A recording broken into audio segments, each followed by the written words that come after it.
Good morning. On behalf of the Robin Hood and the Russell Sage Foundation, I'm delighted to welcome you to our third annual conference on reimagining the poverty fight. I'm very pleased that so many of you are here, and I know those of you who are here have seats. There are enough people who signed up. We may have people in an overflow room. I know this will be an exciting day with informative presentations and constructive dialogues.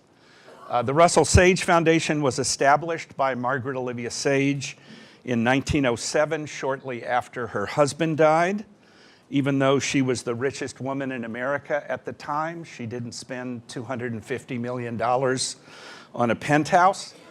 She gave it all away to good use. She lived in a gilded age of extreme inequality, one that generated the Russell Sage fortune. Yet she gave the foundation the mandate, quote, to pursue the improvement of social and living conditions in the United States through research, publication, education, the establishment and maintenance of charitable activities, agencies, and institutions. Her mission then was very similar to what Robin Hood has been doing for the last few decades, and it's remarkable that this was in 1907. Russell Sage is now the principal foundation devoted to social science research. We fund research in behavioral economics, the future of work, social, political, and economic inequality, and race, ethnicity, and immigration, and have supported literally thousands of scholars and research projects over the last 50 years.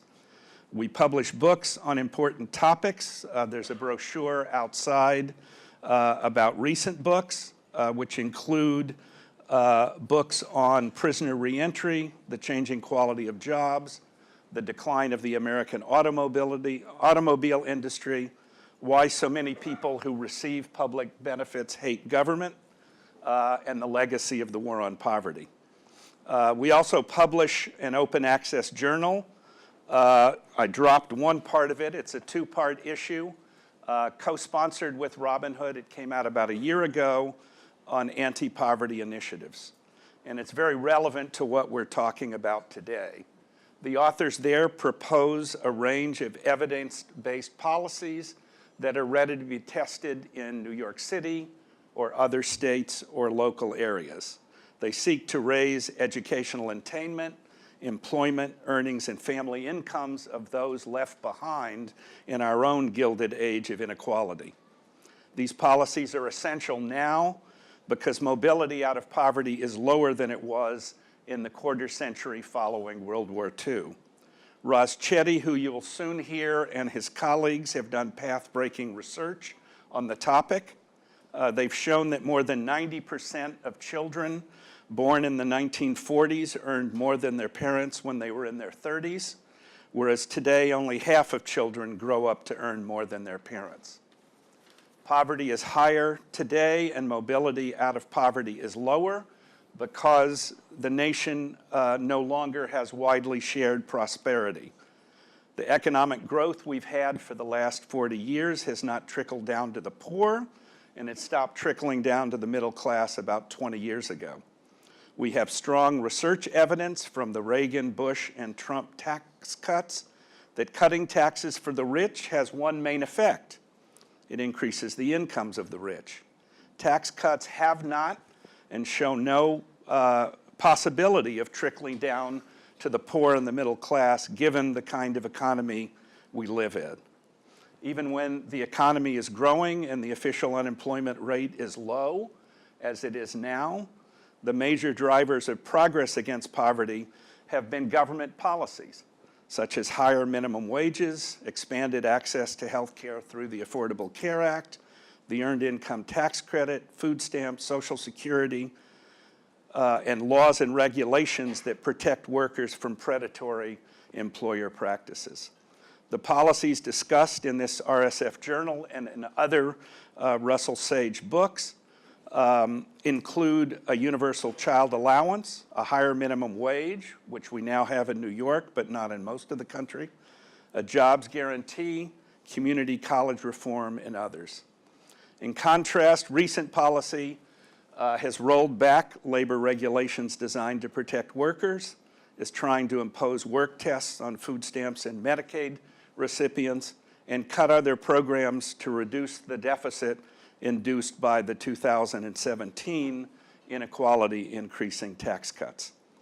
The anti-poverty policies that Russell Sage has supported and the related policies that we'll talk about today are our best hope for turning back these regressive policies and returning us to the vision that Margaret Olivia Sage had in 1907 to improve social and living conditions in the United States.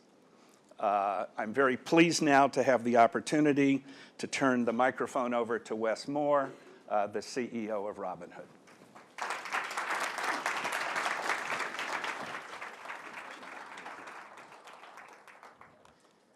Thank you so much. Good morning. Sheldon, thank you so much for not just your words and for your leadership, but for the consistent inspiration that you and the entire team give to our work. And I am incredibly excited to be here this morning and incredibly thankful that all of you are here also this morning. My name is Wes Moore, and I'm the CEO of Robinhood. And we are incredibly excited to have this. Oh, Sheldon. That's how excited we were. But we are incredibly excited to welcome all of you here this morning. And if you think about who is represented inside this room, you know, we have philanthropy, we have government, we have media, we have nonprofits, we have academia, and most importantly, we have the community.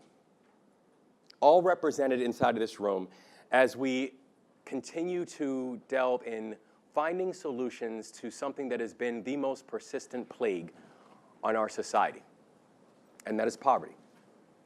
I think Sheldon laid it out incredibly well, that the challenge that we have, it is not easy. The questions that we're asking, they are hard. The work that we're all involved in is difficult, but then that's also what makes it meaningful, and that's what makes it important. But I think one thing we want to do today is also mention the fact that today is not going to be how are we going to talk about these issues and dictate them from a podium. That's not the point of today, and that's not how we're going to get to the answers that we're looking for. And so I just want everybody to know. So I've had the pleasure of now seeing who all of you are and knowing many of you. This room is bad. I mean, you talk about people who every day are in the fight and are in the work. And I actually think it's appropriate for everyone else to know how bad this room is. And so I just ask everyone to indulge me for a second. And I want to take a very brief pause and ask everybody to just introduce yourself to the people around you. So the people in this room know who else is in this room. And so that's how, and that's the frame of the type of conversation that I want to be able to have today. So just if you can indulge me for a second, because I'm about to do the same thing. Just go and introduce yourselves to people around the room.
All right.